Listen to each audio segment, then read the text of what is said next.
बिस्मिल्लाहिर्रहमानिर्रहीम। अस्सलाम वालेकुम व्यूअर्स। आज मैं आपके लिए बहुत ही खूबसूरत और इंटरेस्टिंग स्टोरी लेकर हाज़िर हुई हूँ। आइए चलते हैं स्टोरी की तरफ। अब्दुर्रहमान सऊदी अरब की एक यूनिवर्सिटी में पढ़ता था। एक दिन उसने एक बुढ़िया को बकरियाँ चराते हुए देखा तो उसने बुढ़िया से कहा, खाला आपकी कोई ख्वाहिश है तो बताओ, मैं वो पूरी कर दूँगा। वो बोली, मैं हज करना चाहती हूँ लेकिन मेरे साथ पर जाने वाला कोई महरम नहीं है। अब्दुर्रहमान ने इससे इनकार कर लिया कि हज करने के बाद वो उसे तलाक दे देगा। लेकिन हज करने के बाद वो बुढ़िया बोली, मुझे तलाक ना दो, तुम जहाँ मर्ज़ी चले जाओ। तो अब्दुर्रहमान वापस अपने शोहर लौट आया। 5 साल बाद अब्दुर्रहमान को बुढ़िया का ख्याल आया तो वो उससे मिलने चला गया। लेकिन वहाँ पहुँचकर उसके कदमों तले से ज़मीन निकल गई, क्योंकि वहाँ 8 घंटे की तवील मसाफ़त तय करने के बाद जब इस इलाके में आकर बस रुकी, अब्दुर्रहमान ने बस से नीचे कदम रखा और आसपास एक नज़र दौड़ाई। अब्दुर्रहमान की किस्मत भी उसे कहाँ लेकर आई थी। वो आला तालीम हासिल करने के लिए रियाद से यहाँ इस छोटे से शहर में आया था। उसके हमरा 4 दोस्त भी थे। एक नज़र आसपास दौड़ाई तो हर सू चहल पहल थी। यहाँ की रौनकें रियाज के मुकाबले में कुछ ख़ास तो न थी, मगर जो भी था अच्छा था। इन दोस्तों का मतलब तो सिर्फ पढ़ाई हासिल करने से था। वो मुसलसल 8 घंटे की मुसाफत तय करने के बाद इस शहर में पहुंचे थे, सिर्फ इसलिए कि इस शहर की यूनिवर्सिटी में इनका दाखिला होने के साथ साथ हर माह उन्हें स्कॉलरशिप भी मिलने वाली थी। चूँकि ये यूनिवर्सिटी नहीं थी, इसलिए अब्दुर्रहमान जैसे कहीं तलब इल्मों के लिए इस नहरी मौका था।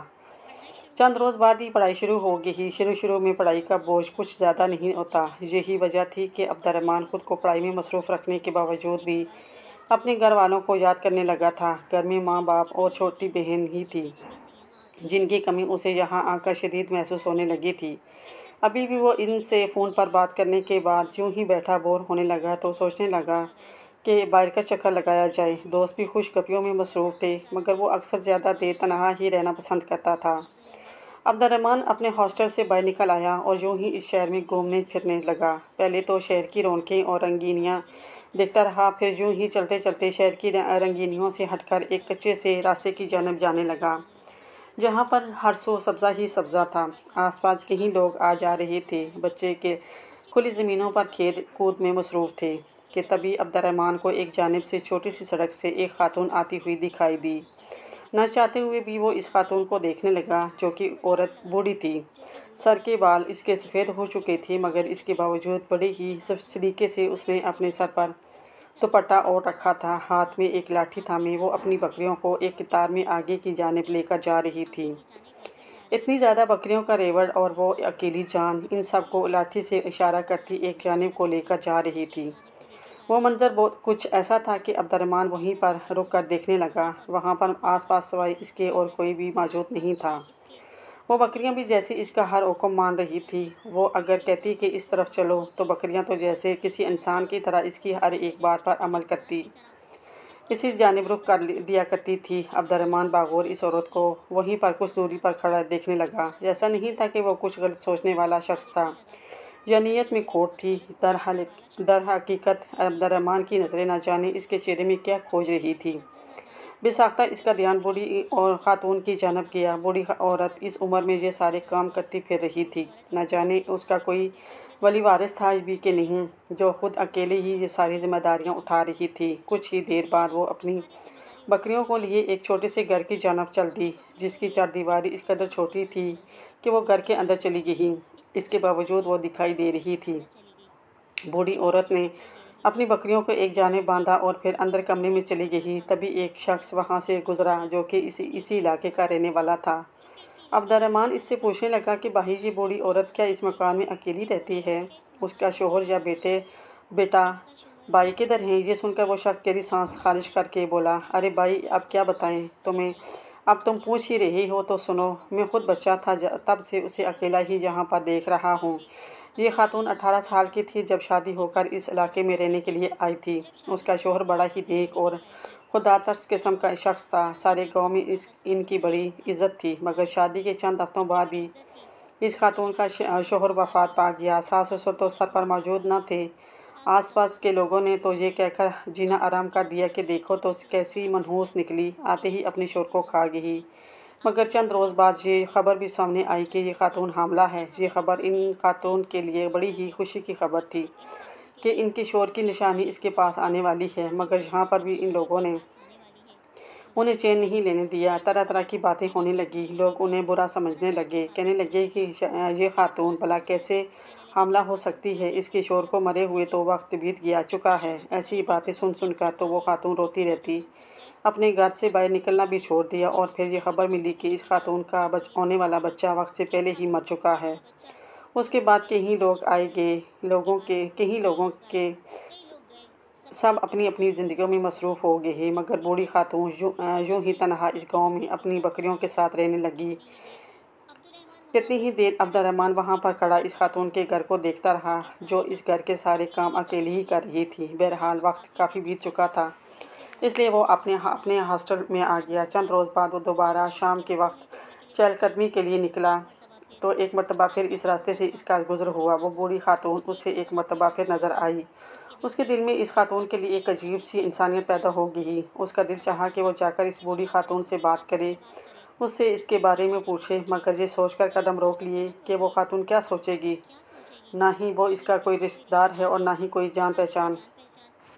भला ऐसे किसी के घर जाकर इससे बात करना कहीं इस खातून को बुरा ही ना लग जाए। ये सोचकर वो वहीं पर चहलकदमी करता रहा, मगर इस घर के अंदर जाकर या इस खातून से कोई बात करने की कभी हिम्मत ही नहीं कर पाया था।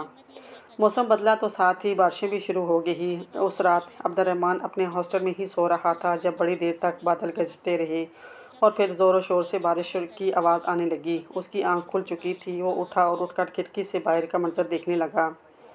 आसमान पर अभी भी बिजली के चमकने के आसार नुमायाँ थे। तभी उसे इस बूढ़ी खातून का ख्याल आया, जो कि इसके कच्चे छोटे से झोंपड़ी नुमा घर में रह रही थी। जिस कदर तूफ़ान था, उसे तो इस बुढ़िया की फ़िक्र होने लगी थी। वो रात जैसे तैसे गुजरी। अगले ही रोज़ बोझ पढ़ाई के बाद इस इलाके की जानिब जाने लगा। आज तो वो हर हाल में इस बूढ़ी खातून से बात करने वाला था। कल रात के मुकाबले में आज मौसम साफ था। सूरज पूरी आबोताब से चमक रहा था। जैसे ही वो इस घर के बाहर पहुंचा तो बूढ़ी औरत ने घर में मिट्टी से लगाड़ा बनाकर रखा था। वो अकेली जान अपनी छत को इससे लेप कर रही थी। पहले छत पर मिट्टी लेपती, फिर पोसीदा सी सीढ़ी उतर कर दोबारा मिट्टी भरकर ऊपर ले जाती। अब्दुर्रहमान घर में दाखिल हुआ और बूढ़ी खातून को सलाम किया। बूढ़ी खातून ने भी मुस्कुराकर सलाम का जवाब दिया। फिर रस्मी सलाम दुआ के बाद अब्दुर्रहमान ने इस खातून को बाल्टी में मिट्टी भरकर देना शुरू की, तो वो खातून मना करती रह गई कि मैं कर लूँगी, तुम इतनी मशक्क़त मत उठाओ। अब्दुर्रहमान तो जैसे दिल ही दिल में सुकून महसूस कर रहा था। सारा काम करवाने के बाद वो वहीं सैन में बैठा हुआ था कि खातून अब्दुर्रहमान के लिए मीठी गुड़ की बनी रोटियां लेकर आई थी, जिसे खाकर तो जैसे इसकी थकावट उतर चुकी थी। उसने मुस्कुराकर बूढ़ी खातून का शुक्र अदा किया। फिर यूं ही सोचते हुए कहने लगा, खाला, क्या आपकी कोई ऐसी ख्वाहिश है जो अधूरी रह चुकी हो, कोई ऐसी तमन्ना जो आपके दिल में मौजूद हो? हर इंसान की तरह आप भी चाहती हों कि बस एक बार आपकी वो ख्वाहिश पूरी कर दी जाए। ये सुनकर बूढ़ी खातून के चेहरे का रंग मुतग़िर हुआ था। सफ़ेद रंगत में सुर्खी फैली और आंखों से आंसू झलकने लगे। कहने लगी, हाँ, मेरी भी एक ऐसी ख्वाहिश है, मगर वो ख्वाहिश कभी पूरी नहीं हो सकती। अब्दुर्रहमान फ़ौरन बोला कि मुझे बताएं, हो सकता है मैं आपकी ये ख्वाहिश पूरी कर सकूं। इतना सुनकर वो खातून कहने लगी कि मेरी ख्वाहिश थी कि मैं हज या उम्रा कर सकूं, मगर मेरी ख्वाहिश वो वक्त के साथ साथ मेरे दिल में ही दफन होकर रह गई। इतना कहते हुए उस खातून का चेहरा आंसुओं से भीग चुका था। अब्दुर्रहमान भी उसे रोता हुआ देखकर अरोहनसा हो चुका था। कहने लगा कि अब तक फिर क्यों नहीं हज या उम्रा करने के लिए खाना काबा गई? वैसे भी यहाँ से जाने में कोई ख़ास खर्च तो नहीं होगा, या फिर आपके पास रकम नहीं थी? अब्दुर्रहमान इस खातून से ये बात करने लगा। उसने तो सोच लिया था कि अपनी तरफ से रकम इस खातून को दे देगा। अगर उसे माली मुश्किलात हैं तो वो ज़रूर इसकी ख्वाहिश पूरी करेगा। मगर वो बूढ़ी खातून कहने लगी कि नहीं, मेरे पास रकम मौजूद है, मगर मेरे पास महरम रिश्ता नहीं है। ना ही मेरे पास मेरे चोर है, ना ही बेटा, ना ही भाई और ना ही कोई महरम रिश्ता जिसके साथ मैं हज करने के लिए जा सकती। वक्त के साथ साथ तो जैसे ये ख्वाहिश मेरे दिल में ही दफन होकर रह चुकी है। ये तो शरई मसला है, मगर अब क्या कर सकते हैं? इतना कहकर वो खातून रोते हुए वहाँ से उठकर कमरे में चली गई और अब्दुर्रहमान भी वापस अपने हॉस्टल आ गया। उस रात उसकी आंख नहीं लगी थी। उसने जिस मान से इस खातून से कहा था कि वो इसकी हर ख्वाहिश को पूरा करेगा, और यूँ अब इसकी ये ख्वाहिश सुनकर वो चाहते हुए भी उसकी ख्वाहिश पूरी नहीं कर पा रहा था, ये बात उसे अंदर ही अंदर झंझोड़ रही थी कि आखिर वो इस खातून की कैसे मदद करे, कैसे इसका महरम रिश्ता ढूंढे जो इसको खाना काबा की ज़ियारत करवा सके। सारी रात वो यूं ही सोचता रहा कि जब अचानक खुदा की तरफ से इसके दिल में अलार्म की तरह एक बात आई थी। इसके ज़हन में ये बात आई कि क्यों ना वो इस औरत से निकाह कर ले, सिर्फ़ इसलिए कि निकाह के बाद वो इसका महरम हो जाएगा और यूँ वो उसे हज करवाने के लिए भी ले जाएगा। इस तरह जैसे ही वो हज कर लेगी तो वो वहाँ से वापस आकर उसे तलाक दे देगा। ये ख्याल अच्छा था, मगर वो डरता भी था। कुछ तो माशरे का भी उसे डर था, क्योंकि वो एक 20-21 साल नौजवान था, जबकि वो खातून अपने बुढ़ापे में कदम रख चुकी थी। यही सोचते हुए वो कितने ही रोज़ तक दोबारा इस जानिब ना जा पाया, मगर फिर इस बारे में उसने एक आलिम दीन से मशवरा लेने का सोचा। वो इस रोज़ यूनिवर्सिटी नहीं गया था। उसने एक जाने माने आलिम दीन के बारे में पूछा और फिर सीधा इनके घर तशरीफ़ ले गया। जब इस बारे में अपने ख्यालात बयान किए तो वो आलिम दीन कहने लगे कि इसमें कोई वक्त दिक्कत नहीं है और ना ही हमारे दीन में उम्र मुतय्यन की गई है। अगर तुम एक नेक अमल के तहत इस खातून से निकाह करना चाहते हो तो बेशक करो, मगर इसमें इस खातून की रजामंदी शामिल होना ज़रूरी है। ये सुनकर वो लड़का भी मुतमईन हो चुका था। अगले रोज़ जब वो इस खातून के घर गया तो वो खातून अपनी बकरियों के लिए चारा काट रही थी। उस लड़के को देखकर इसके चेहरे पर एक मुस्कुराहट सी फैल गई। फिर उसे कहने लगी कि बताओ लड़के, क्या बात है, आज क्यों मेरे इस गरीब खाने में एक मर्तबा फिर चले आए हो। ये सुनकर अब्दुर्रहमान मुस्कुराया और फिर डरते डरते अपने लबों से ये बात की कि मैं आपसे निकाह करना चाहता हूँ। ये सुनकर तो इस औरत के चेहरे का रंग उड़ चुका था। वो हैरत से इसका चेहरा देखने लगी और ये क्या कह रही हो। ये सुनकर अब्दुर्रहमान कहने लगा कि जी हाँ, मैं चाहता हूँ कि आपकी इस ख्वाहिश को ज़रूर पूरा करो। मैंने इस बारे में बहुत सोचा है और फिर इस नतीजे पर पहुँचा हूँ कि मैं आपसे निकाह करके आपको हज ज़रूर करवाऊँगा। उसके बाद हज से वापसी पर मैं आपको तलाक दे दूँगा। वैसे भी मेरी पढ़ाई फिर यहाँ पर मुकम्मल हो जाएगी और मैं वापस अपने शहर चला जाऊँगा और आप अपनी आगे की ज़िंदगी यहाँ पर मामूल के मुताबिक गुजार लेना। इस खातून ने गहरी सांस खारिज की। उसकी आंखों में आंसू थे। कितनी ही देर वो कोई जवाब न दे पाई। फिर कहने लगी कि मैं इस बारे में जल्दबाजी में कोई फ़ैसला नहीं करना चाहती, इसलिए मैं तुम्हें इस बारे में सोच कर बताऊँगी। अब्दुर्रहमान भी वापस हॉस्टल में आ गया। वो अक्सर 1 या 2 दिन छोड़कर इस जानिब चक्कर लगाता रहता था। जब एक रोज़ इसके हॉस्टल में एक शख्स उसे पैगाम देने आया कि वो बूढ़ी खातून उससे मिलना चाहती है, उसके साथ मौजूद लड़के हैरत से उसे देखने लगे कि आखिर यहाँ इसकी कौन सी रिश्तेदार निकल आई। बहरहाल वो सबको नज़रअंदाज करता हुआ उस खातून के घर पहुँचा। जबकि इसके घर दाखिल हुआ तो वो एक जानिब को बैठी कुरान पाक की तिलावत कर रही थी। उसकी मौजूदगी महसूस कर चुकी थी, मगर उसने तिलावत जारी रखी। फिर तब तक अब्दुर्रहमान एक जानिब बैठा रहा। जब खातून कुरान पाक पढ़ चुकी तो उसकी जानिब मुखातिब हुई, कहने लगी कि लड़के मैंने तुम्हारी बात पर बहुत गौर फिक्र की। तुम्हारी नीयत क्या है ये हमारा रब बखूबी जानता है, इसलिए मैं तुमसे निकाह करने के लिए तैयार हूँ। ये सुनकर अब्दुर्रहमान भी मुतमईन हो चुका था। अगले ही रोज़ उसने अपने दोस्तों को साथ लिया और इस खातून को भी अपने साथ लेकर अदालत चला गया, जहाँ पर काजी के सामने उन्होंने निकाह किया था। ये रिश्ता दोनों की बाहम रजामंदी से तय हो रहा था, इसलिए कोई किसी भी तरह का एतराज़ नहीं कर पा रहा था। 1 ही माह बाद हज शुरू होने वाला था। तब वो खातून अब्दुर्रहमान के निकाह में ही थी। निकाह के बाद अब्दुर्रहमान वापस हॉस्टल चला आया। चंद रोज़ बाद वो इस खातून के पास चक्कर लगाता, कभी घर के किसी काम में इसकी मदद करवा देता तो कभी इसके लिए कोई खाना लेकर जाता। हर बार ही वो औरत मना किया करती थी कि तुम मेरी खातिर कुछ मत करो, मुझे तुमसे कुछ नहीं चाहिए। तुमने मुझ पर जो एहसान कर दिया है वही बहुत है। कुछ ही हफ्तों बाद वो दोनों हज की अदायगी के लिए वहाँ से निकल चुके थे। खाना काबा को अपने सामने देखकर वो खातून बेसाख्ता सजदे में गिर चुकी थी। कितनी ही देर सजदे में गिर कर रोती रही। हज के तमाम तर अमूर उसने बाखूबी सर अंजाम दिए थे। वहीं अब्दुर्रहमान भी खुश था कि अल्लाह ताला ने एक नेक काम के लिए उसे चुना। मक्का मुकरमा के बाद वो मदीना मुनव्वरा भी के तमाम तर ज़ियारत करने के बाद जब वो वापस अपने इलाके में पहुँचे तो वो खातून अब्दुर्रहमान का शुक्रिया अदा करने लगी। अब्दुर्रहमान वापस अपने हॉस्टल आ चुका था, क्योंकि इस वक्त तलाक के मामलात पर बात करना मुनासिब न था। अगले रोज़ जब वो वापस इस खातून के पास गया तो वो कहने लगा कि आपसे निकाह करने का मकसद सिर्फ़ और सिर्फ आपको हज अदा करवाना था। अब तो आपकी ये ख्वाहिश भी पूरी हो चुकी है, इसलिए मैं चाहता हूँ कि अब आपको तलाक दे दूँ।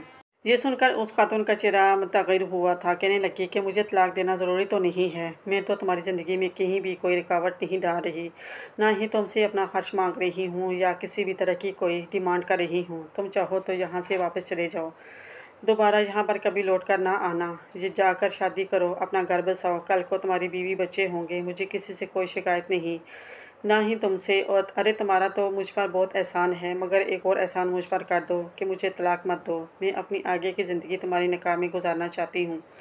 अब्दुर्रहमान ने जब ये सुना तो वो हैरत में मुब्तला हुआ था। उसने तो सोचा था कि वो उसे तलाक दे देगा, मगर इस खातून ने जब ऐसा कहा तो अब्दुर्रहमान से इनकार ना हुआ। वैसे भी वो खातून कोई ख़ास चालाक या तेज़ भी ना थी जो कल को इसके लिए कोई मसाइल खड़ा कर सकती थी। इसलिए उसने तलाक ना दी और वापस अपने हॉस्टल आ गया। हफ्तों बाद वो कभी कभार इस खातून के पास जाता और इससे दिल की बातें कर आया करता था। फिर जब इसकी पढ़ाई मुकम्मल हो गई तो अब्दुर्रहमान अपनी डिग्री लेकर वापस अपने घर चला गया। घर जाते ही अपने घर वालों, माँ बाप की मोहब्बत देखी तो जैसे वो तो सब कुछ भूल ही गया था। ये भी भूल गया कि इसकी एक बीवी भी थी जिसे वो छोड़कर आया था। कई साल यूँ ही गुजर गए। उसका तो वो हिसाब था कि नेकी कर दरिया में डाल। इसने अपने लिए नौकरी ढूंढी और अपनी फैमिली के साथ खुश रहने लगा। उसकी शादी की भी बात आ गई ही थी जब एक मर्तबा उसके कुछ दोस्त उससे मिलने आए और यूँ ही हंसी मजाक से कहने लगे कि तुम्हारी पहली बीवी का क्या हाल है, तुम तो जैसे उसे भूल ही गए हो। वो इससे इस बूढ़ी और ख़ातून को लेकर मजाक करने लगे थे। उस पर अब्दुर्रहमान मुस्कुरा उठा और कहने लगा, मैं तो भूल ही चुका था कि मैंने एक खातून से निकाह भी किया था। तभी उसके दिल में एकदम से ख्वाहिश उठी कि वो एक मर्तबा फिर जाकर अपनी इस बीवी से मिले। न जाने क्यों उसे इसकी बेहद याद आने लगी थी। जो भी था वो इसकी बीवी थी और इसके साथ वो एक अनसियत रखता था। अगले ही रोज़ उसने वापस वहाँ जाने का फ़ैसला किया। वो दोबारा बस पर बैठा और 8 घंटे की मुसाफत तय करके इस इलाके में पहुँच गया। जब इस घर के बाहर पहुंचा तो घर को ताला लगा हुआ था। आखिर को 5-6 साल बीत चुके थे। कहीं इस बूढ़ी औरत का कोई रिश्तेदार आकर उसे ले तो नहीं गया था। यही सोचते हुए उसने जब आसपास के घरों से पूछा तो जो बात उन्होंने बताई वो सुनकर अब्दुर्रहमान के पैरों के नीचे से ज़मीन निकल चुकी थी। कहने लगे कि वो खातून तो 1 साल पहले वफात पा चुकी है। पूरा गाँव इकट्ठा हो चुका था क्योंकि सभी जानते थे कि इस खातून ने हज करने के लिए इस नौजवान से निकाह किया था। तभी एक बुज़ुर्ग शख्स जो कि इस इलाके की मस्जिद में मुअज्जिन था, चलते हुए अब्दुर्रहमान के पास आए।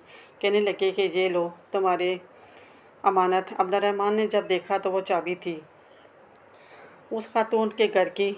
कहने लगे कि तुम्हारी बीवी की हर चीज़ के वारिस अब तुम ही हो, ये घर भी तुम्हारा है। मैंने इस खातून के नमाज जनाजा के बाद इस घर को ताला लगा दिया था और इसी भरोसे से था कि अगर इसका कोई वारिस आया तो उसे दे दूंगा। अब्दुर्रहमान ने वो चाबी ली और फिर ना चाहते हुए भी घर का दरवाज़ा खोलकर अंदर दाखिल हो गया। उसे यूँ लगा जैसे अभी भी वो खातून यहीं पर बैठी हुई बकरियों के लिए चारा काट रही होगी, जैसे वो अक्सर इससे मिला करती थी। इसकी आंखों में आंसू थे। वो चलता हुआ अंदर आया और कमरे का दरवाज़ा खोला।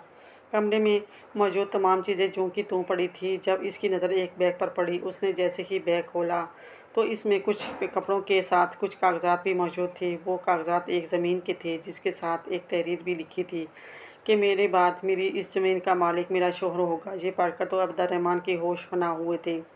उसने तो सोचा भी नहीं था कि इसकी ये नेकी यूँ इसके सामने आएगी। वो ज़मीन इस खातून को इसके चाचा की तरफ से मिली थी। चूँकि चाचा की कोई औलाद ना थी, वही इनकी जायदाद की वारिस थी। इस खातून ने तो अपनी ज़मीन अब्दुर्रहमान के नाम कर दी थी। वो तमाम तर कागजात लेकर वहाँ से अपने घर चला आया। उसने पहले तो अपने वालिदैन को इस बारे में कुछ नहीं बताया था। जब इस बारे में बताया तो इसके वालिद अपने बेटे के सर पर बोसा देते हुए कहने लगे कि अब बेशक तुमने बहुत अच्छा काम किया, भलाई की और बदले में लालच भी नहीं किया। यही वजह है कि खुदा ने तुम्हें इस इनाम से नवाजा है। जब इस ज़मीन के बारे में छानबीन की गई तो वो ज़मीन जद्दा में साहिली इलाकों के करीब मौजूद थी, जिसकी कीमत 300 मिलियन रियाल थी। ये सब कुछ अब्दुर्रहमान का ही था, जो कि सिर्फ़ और सिर्फ इस खातून की बदौलत ही उसे मिला था। खुदा ने इसकी नेकी का अजर उसे दे दिया था। बेशक नेकी करने के बाद उसको भूल जाना ही बेहतरीन अमल है। नेकी और एहसान का अजर लोग दे ना दे, मगर हमारा रब बेहतरीन तरीके से देता है।